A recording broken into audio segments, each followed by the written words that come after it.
What is up, everybody? Welcome back to another video. Today's video, we have a lot of lines, rumors, and news, and quotes, and talk, and just everything. There's just a whole bunch of stuff to talk about in today's video. So, I don't really know what to title this. Let's get it started. You know, I got to shout out DoseOfDion, man, because it was actually the first time I went live on YouTube. And, you know, guys don't know DoseOfDion. He put out a lot of good content for the Detroit Lions.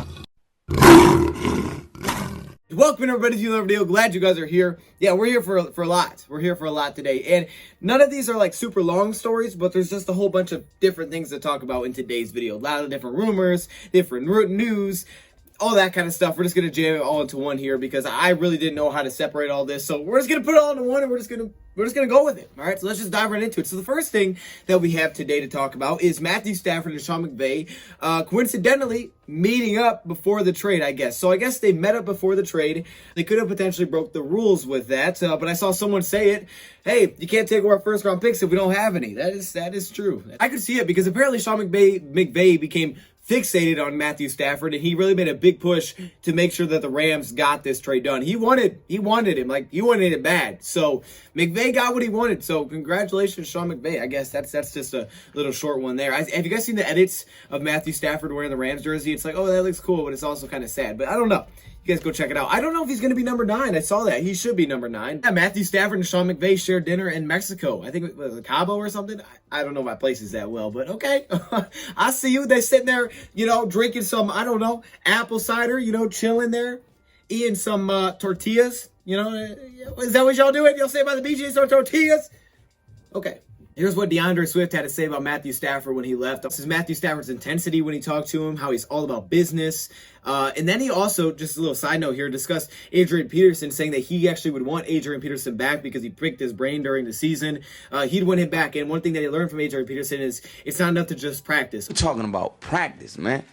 I mean, how silly is that? Okay, you can't just do that at the NFL level. You got to do more than just practice and just showing up to practice. Now, with Adrian Peterson, I don't think Peterson will be back. Peterson told us that basically he wanted to play for a contender, and the Lions aren't really looking at next season much as being a contender. I mean, they want to be better, but I don't know if the Lions are going to be making a push. It doesn't seem like to try to be a contender next year. They've told us multiple times, like at least a 2-year, hey, where are we 2 years from now? Not right now. So maybe if AP want to be here for 2 years, that changes the situation. Maybe Swift wanting to work with him and play with him again. That makes Peterson interested in coming back.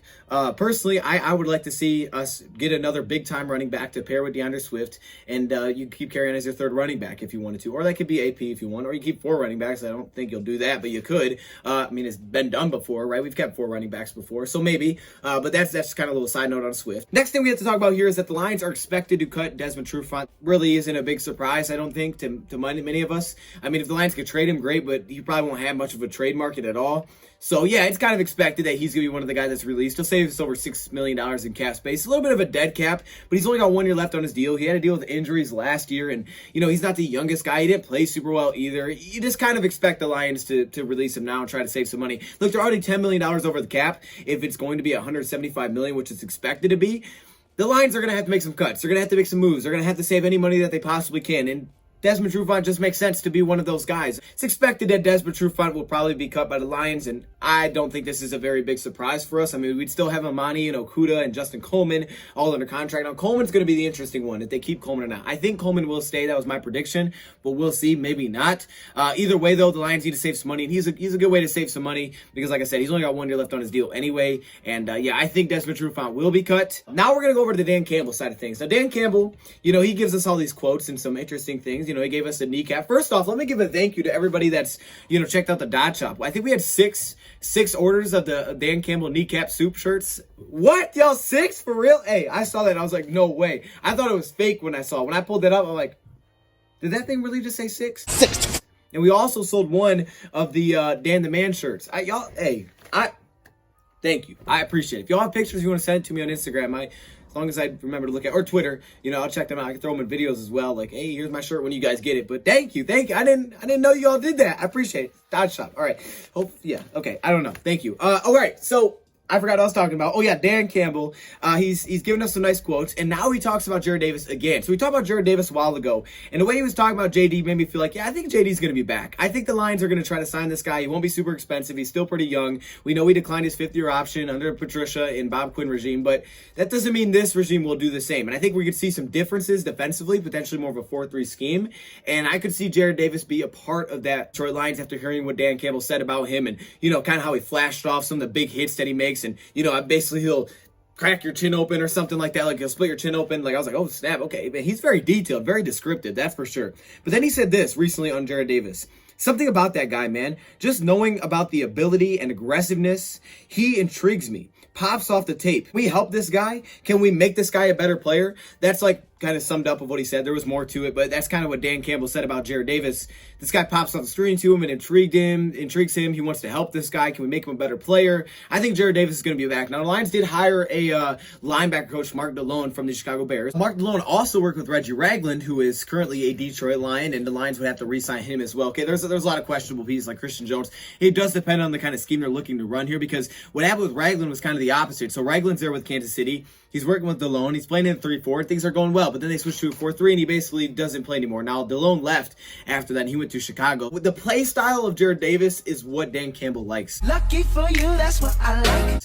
Now, Jarrad Davis isn't like a loud, off the field issue and things like that either. He does his job and he's kind of quiet with it, but the play style fits the mold of how Dan Campbell speaks. You know what I'm saying? Like when Dan Campbell talks, if he created a player, it would be a Jarrad Davis. I have a feeling that Jarrad Davis is going to be part of the line. Now that doesn't mean he's going to start, but I think Jarrad Davis will be back as a Detroit Lion. It's kind of just the vibe I'm getting from Dan Campbell. And hopefully that's the case. I mean, hopefully that's the case. I mean, look, I know he struggled. Actually, last year he wasn't too bad. The Lions really had to just take away a lot of his role and play him very specifically. But again, he's never played in the right scheme really for him. He was drafted for the Caldwell scheme, and just like that, they switch over to the Patricia era, and he's not really getting a chance to play what he was drafted for. I'm not saying it'll be a perfect match, him being in this defense, whatever that may look like, but he wasn't able to play in his original scheme, and you don't want to have your first round picks gone after 4 years. He actually wasn't that bad last year. I mean, it took him out of a lot of situations. We're all 62.2, which is actually pretty good, 61.4 in pass rush,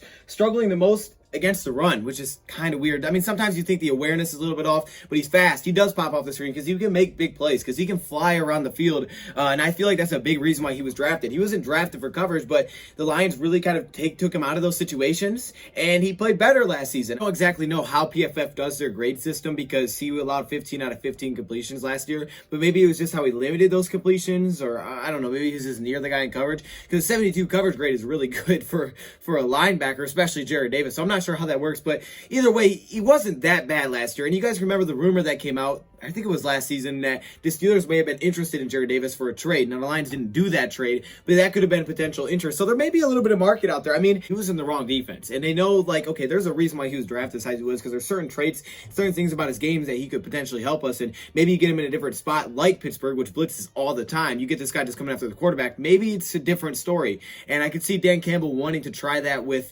Jarrad Davis, potentially bring him back. And Davis and Campbell's talked highly about certain guys on the roster, and that could make them interested in coming back. Like, hey, you drafted me, now this guy wants me, here's a chance for me to kind of get my career going again with this new head coach. So that could be the case. I do think Jarrad Davis will be brought back. Speaking of that, he also talked about, well, every player on this team, but also Jeff Okuda. Now, we know we hired Aaron Glenn as our defense coordinator, who was a secondary coach with the New Orleans Saints. He worked with Marshawn Lattimore.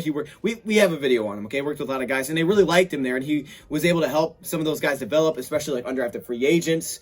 And then he joins Detroit, and he's supposed to hopefully help out our back end. We also hire Aubrey Pleasant from the LA Rams.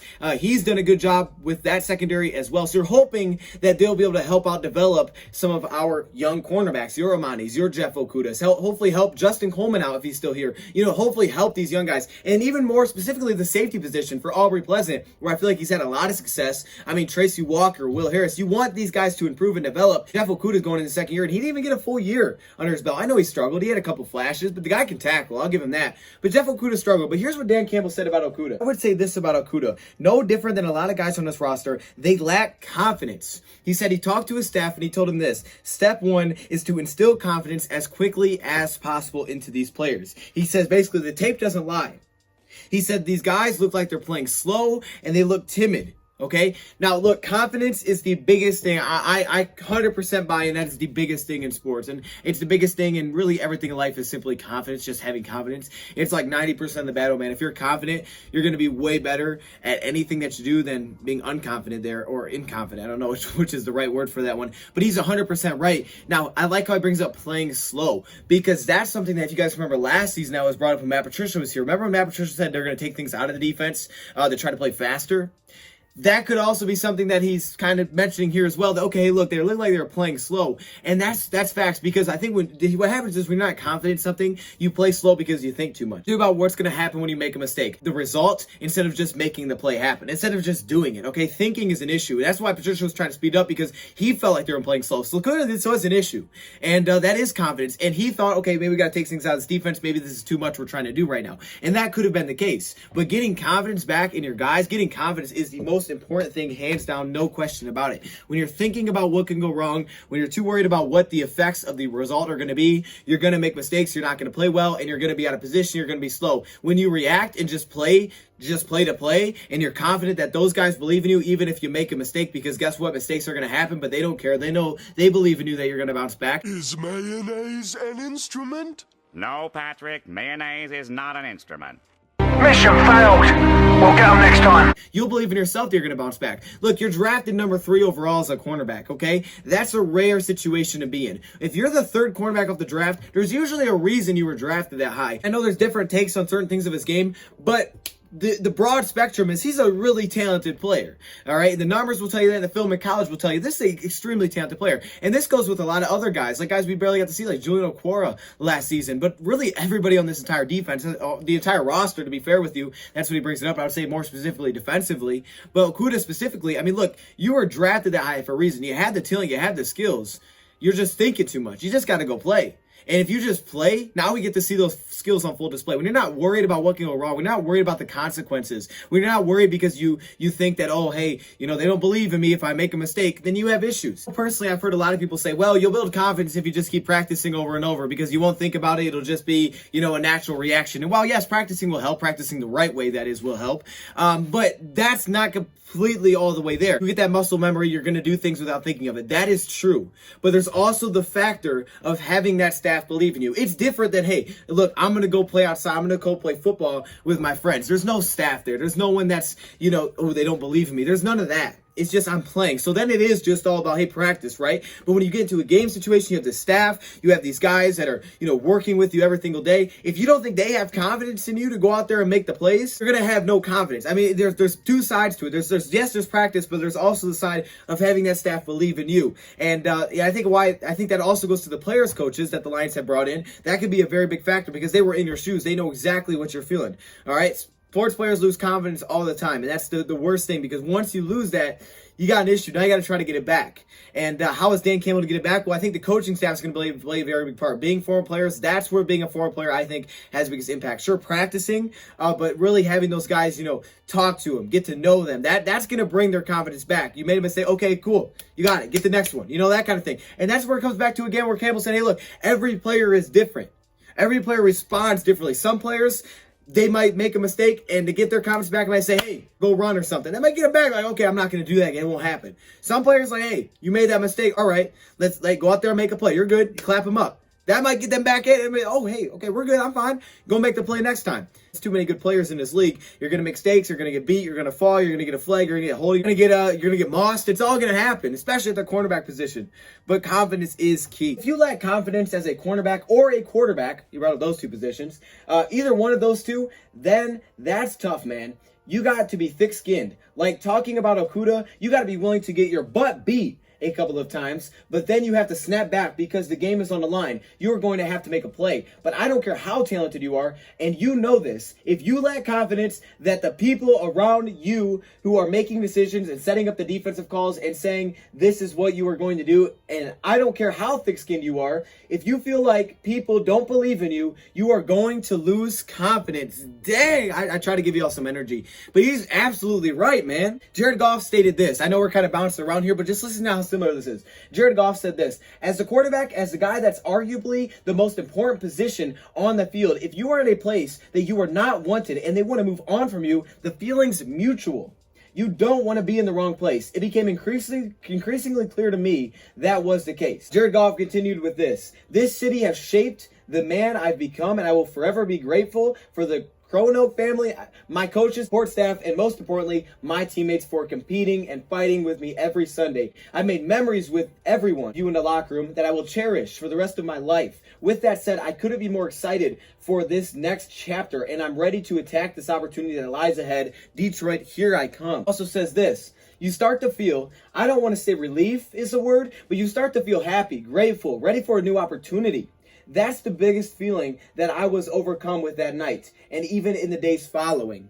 He also said, wow, this is how it's supposed to feel like. These guys want me. Look, Brad Holmes wanted Jared Goff. He wanted Jared Goff in the draft, and he wanted to bring him in again. And the report is from the Lions side of things, they're fired up to have him. All right, it's the same situation that kind of Dan Campbell discusses here. I don't feel like I'm wanted. Things aren't going to go as well. And that's how Goff felt in LA. And then also Dan Campbell brings up Jeff Okuda is kind of saying the same thing that, hey, look. And he also brings up the quarterback position. Notice, Jared Goff. Here's what I do know. Every player on this roster is going to be better than they were last year. I know that with everything in my heart because of the staff I brought in. One thing that the media has been really giving the Lions a lot of praise for is the fact that the staff we built, not even just at the coaching staff, it's also the front office. The coaching staff continues to get built, continues to get guys with good resumes that are choosing Detroit over other places, and a lot of former players as well. And then you look at the front office, former players, John Dorsey to help out, not the GM, but to help out, Ray Agnew. Like, we've landed a lot of really good resumes to work with the Detroit Lions organization. And a lot of people have praised this staff that the Lions have put together. It's not just Detroit, it's people outside of it are saying the Lions are putting together a really strong staff here.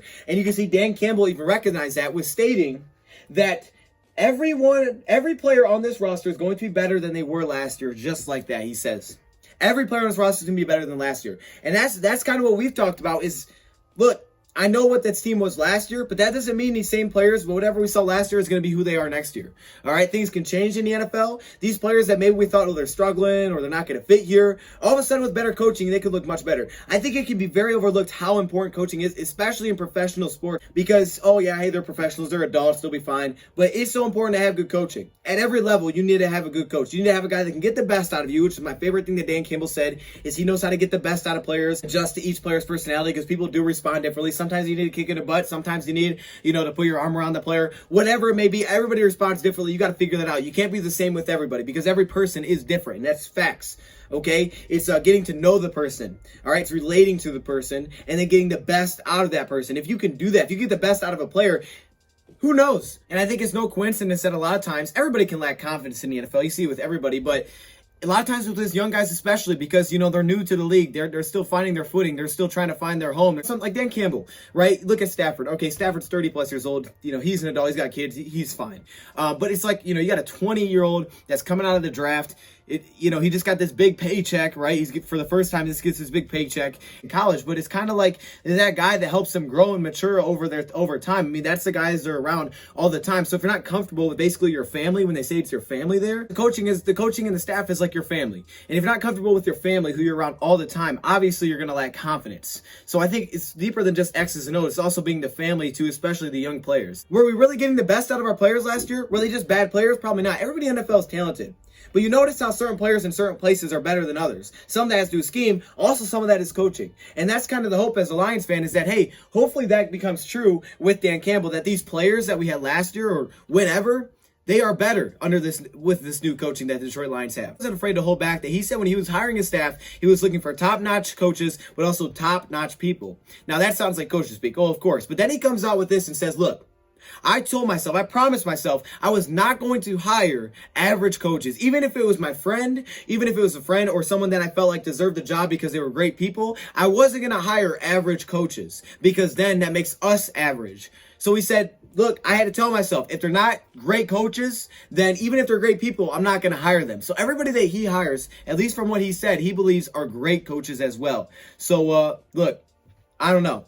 Hopefully that is the case. But that is one big part is going to be coaching for this year, but for years to come as well. And I think also confidence is a big factor. So hopefully we get to see Okuda kind of take that step. I mean, the guy's so young. For people to call young guys a bust is just, to me, it doesn't make sense. I mean, I hate to hear that because it's like, dude, Come on, man. This guy's what, like 21 years old? Like, I mean, he's still got so much football in front of him. He's got different coaches now. I mean, there's a lot of things that can change really quickly in sports. And confidence is the biggest thing. Confidence is key. You can't play without confidence. It just won't work. You're going to look bad. Another side note, another little rumor here is that Allen Robinson is expected to be targeted by the Lions, the Colts, and the Dolphins this offseason. Okay, Allen Robinson's 27. I know he's incredible. He's one of the best receivers. He's going to get paid. My thing here is that, okay, his market value is $20 million. Let's just go by market values. His market value is $20 million. Expect to get 4 years to $80 million. Now, regardless if the Lions make the cap space where they could do that or not, to me, I would rather just sign Kenny Golladay. There's only one really reason I wouldn't re-sign Kenny Golladay over a guy like Allen Robinson. It's how worried are you with that hip? But if you're not worried about that hip injury and he's showing you, hey, I can run on, practicing, I'm okay, I recovered, then I'm paying Kenny Golladay before I pay Allen Robinson. If it's the same amount, I'm paying Kenny Golladay because we've already know that Kenny Galladay's excited for Dan Campbell. Dan Campbell already told us he wants Kenny Golladay back. I'm paying Golladay before I pay Allen Robinson if it's the same price. The issue will be, will the Lions be able to pay any of these receivers? Now, some good news is that it's looking like the NFL cap this year actually maybe $185 million instead of the $175, which is kind of where it was going to bottom out, which would give us like $10 million more dollars, which is better for every team because they can get, easily back into the cap situation. So for the Lions, it would put them, I think, just above the cap, not even by a full $1 million. So that would be huge. That would mean the releasing of Desmond Trufant, which would save us about $6 million, would put us under by like $5 million. So we'd be in a way better situation. Now it does mean that every other team would also be in a better situation, which also means that they could have more money to spend in free agency. That could open up more of an option for a potential franchise tag. But if heading into this offseason, you know that Kenny Golladay is maybe willing to take less from you because you don't have as much to offer, or willing to take more of a backloaded contract from you, then you could just do that and extend it, because I think the only reason you would tag him is, number one, you're worried that, hey, you're not going to have enough money to compete with some of the other teams that are out there that are giving him a huge offer, or two, you're looking to tag and trade him. But if you come to the conversation, he's like, you know what, I'd rather have the long-term contract instead of the franchise tag. I'll take less to stay here. So if you don't tag me, you could sign me for agency for a little bit less, and they can figure that out. That's great. So that is good news for us to get us back into the good spot of the salary cap situation, but it also helps out every team. So just keep that in mind, is that it also saves other teams money as well. But 185, that's some good news. So yeah, if I had to pick between 1 and 2, I would take Golladay, but it definitely depends on that hip injury, because I know Robinson is a beast. If Kenny decided to go elsewhere, take more money, and you could land Robinson maybe cheaper, or I don't know, or maybe the same price, but he'd rather sign here, maybe you add Allen Robinson. I'm just saying. Because initially, I thought the franchise tag is pretty much completely out of the question. I mean, look, you're $10 million over the cap, all right? You have probably at least going to be $15 million franchise tag, which is guaranteed just for the season. If you're I don't know where the money's coming from where you could franchise tag, but I think your best bet is extending him. Hopefully he takes more in the back end, where you're hoping that the cap goes back up for the NFL instead of trying to put it all on this season. But now that the salary cap may be 185, now it maybe gives you a better shot. I still think it's more realistic that the Lions would either extend him or just let him walk. I don't know if they would do that tag and trade. Because I don't know. I just don't think that would happen. I don't think so. I think the Lions really want to bring him back. So I think it's actually more realistic they re-sign him. But again, I guess if you're going to lose him anyways, you could try to tag and trade. You just got to understand that, okay, that team, what are you going to get for him? How big of an exchange are you going to get? Because you're going to have to make space to make money to tag him. And then once you tag him, you got to find a trade partner. And those teams are going to realize, okay, he's coming off an injury and he's basically a one-year rental. How much are teams really willing to give up for that receiver? Two different types of the franchise tag. Understand transition tag. The franchise tag being that you give them like the top 5 salary at the position, or transition tag, which allows, other teams to put out offers, and then the first team has to match it, but it's only top 10, so it's a little bit less money. So there's different tag options. One thing I don't know, and if you guys let me know in the comments, that'd be great. I don't know this, and I'm trying to figure it out, but if you tag a player and you trade him, is there some sort of cap hit that you take with that? I would think there would be, because a lot of it's guaranteed. But then again, if it's all guaranteed or mostly guaranteed, because I'm pretty sure most of all of it's guaranteed at that point, if that is the case, then I don't know what the other team would be paying if you take on a cap hit. So I don't know if there's a penalty for doing this or not. If there's no penalty, it makes this option way more possible. I can see if the Lions want to go different ways, but I'm not sure if there is a penalty to that. If there is a penalty, then maybe it's less likely. So I'm not sure. So comment down below. I really can't figure it out. I've tried to figure it out. I have no clue. There's a lot that goes into it, but I still think it's most realistic that either he resigns with it maybe backloaded a little bit more, or he just walks in free agency and the Lions save some money there and they focus maybe more on the draft for wide receivers, or maybe they just take a couple different ones in free agency. I think Kenny would be more willing to take less money before Allen Robinson does. I don't know. I just have that feeling. This would be Kenny's first big payday coming off his rookie deal. It's a little bit different because usually when guys get paid, they're like 24 to 25 years old. At his age being 27, because, you know, when he came out of college, it changes things up a little bit. Maybe he gets a lower value. Back up even further to the entire offense here, okay? Let's take a look at our quarterback right now, Jarrad Goff. Now, we did the video on Jarrad Goff, so you guys go check it out, how I talk about how we get Jarrad Goff back to, well, balling again, right? Back to what Jarrad Goff was in 2018. The thing is with Jarrad Goff is, okay, yeah, you want to make sure you have him at least one deep threat. And that, at the time with Brandon Cooks for him before he left, there was a big difference with and without Brandon Cooks on the field. But also, not only do you need to have that one deep threat, which you could get in the draft or maybe even free agency if you wanted to, but you got to make sure you have a run game. I mean, look, Jarrad Goff has played with good receivers, no question about it. But Goff can be very accurate, and he can make a lot of ball placement throws and put the ball in tight windows if they can run the ball. The thing that was an issue is, we talked about in the videos, just to quickly sum it up, the game took a very big drop in the last few seasons that he was with the Rams. Something that had to do with Todd Gurley leaving. So my focus for the Lions is, again, focus on the run game. Give him a deep threat, sure, but you got to get the run game going, because even if you got all these weapons, if you can't run the football, it's not going to matter. We have to be able to run the football. I'm more confident that I give him a really good running game, and our running game was really good this season. We got a really good running back to pair with Swift. Our offensive line, kept getting better, and, we have our blocking tight ends. We could run the ball really well this year. I'm confident that Jarrad Goff could look pretty darn good back there, and he'll continue to develop with Andy Lynn. Look, you got all these coaches that want to run the football. So run the football. Make sure you can run the ball. I mean, I'm all for grabbing weapons, right? But I'm figuring out that run game before anything, because I know if I can't run the ball, we're in the same boat that we've been for 12 years. Let's run the football. Let's make sure that is something that we can do. If you want to pay Golladay, sure. If you want to pay Robinson, sure, that's fine. But you better be able to make sure that you have the assets in place to fix this run game, because I'm telling you, if you just pass over the run game and you just say, well, we're okay, we got DeAndre Swift, it ain't gonna be the move, man. You can't have one running back, okay? And you especially can't have one running back that's not gonna be a Derrick Henry that's taking on 30 carries a game. You can't have that. Swift ain't built like that. He's already dealt with an injury, concussion. I'm not saying that'll happen again, but I'm saying you got to be focused on this run game. You got to give me a really good running back, because there's a difference. There's a skill gap between DeAndre Swift and Kerryon and AP. They're not the same. Swift is better than Kerryon. It's not that close. Swift is better than AP.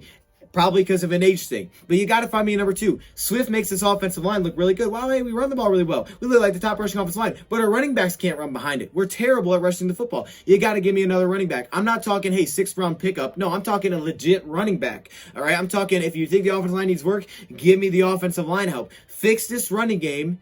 Worry about weapons. You need weapons. I get it. Help the quarterback out. But, man, you better get this run game going. That's all I'm going to say. I'll just leave it there. You better make this run game happen. So that's just another little rumor that I wanted to point out. And I think there's a final. Oh, yeah. Bill Cowher also talked about how he didn't think the Lions were ever a tough team. And he says that goes back to Barry Sanders and his running style. All right. So he says maybe Dan Campbell can bring them that. I don't know. I thought I would just point that out. I mean, that was something that Bill Cowher said. Doesn't really mean too much. I thought I would just throw it in there. So there you go, man. A lot of crazy Lions news. I don't know. We kind of bounced around a lot. Appreciate all of you guys for the Dodge Shop support. Let me know what you guys think about this. Thank you, Power, for watching, and I'm out.